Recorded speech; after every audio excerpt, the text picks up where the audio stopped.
It turns out this hour is the last time Lee Jordan will grace the anchor desk.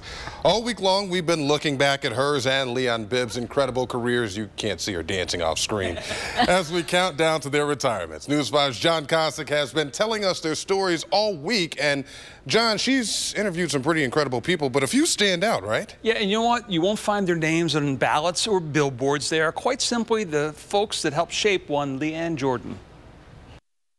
Anyone who's ever been interviewed or had a conversation with Lee Jordan knows her ability to make you feel that she's known you her whole life. A few she shared the air with, though, can especially say that's true. At different times, Lee has had the chance to introduce you to her family, starting with her mom. I should have known that Lee would end up doing something in the public eye because she was such an aggressive, friendly child. I recall at about 18 months, she would go up to total strangers and say, "Hi there, my name is Leanne Jordan." Where she got such an outgoing personality was evident to viewers when Lee traveled to the Mall of America. Pretty good place to meet people, too. I mean, look at all kinds. Can you believe that? I can't believe I'm seeing what I'm seeing here. Leanne? Grandma? It's Grandma Henrietta. I can't believe I just saw you do that. That's all right. That's only my pastor. You have shared so many milestones with Lee over the years, and in October of 1994, even got to meet her newborn son Tyler before most members of her family. I should say immediate family, because to Lee, that's what you all have been.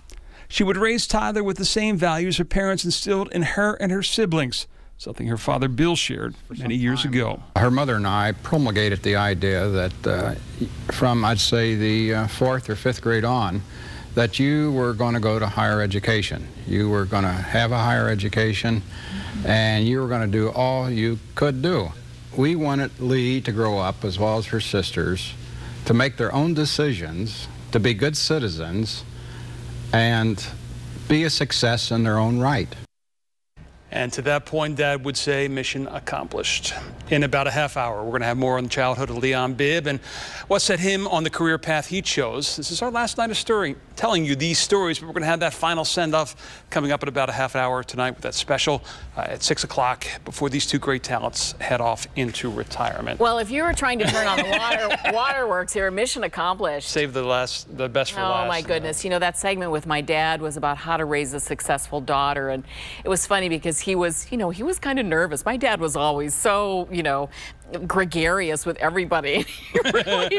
And then on the opposite end, my grandmother was on the morning exchange several times, baking her muffins and cookies, recipes that many of you have said to me you still use. And she acted like she'd been on TV about 1,000 times. She had perfect delivery. She did. Perfect comedic timing. Oh, Henrietta, I miss her and my dad so much. Did you know how aggressive Lee Jordan was as a child?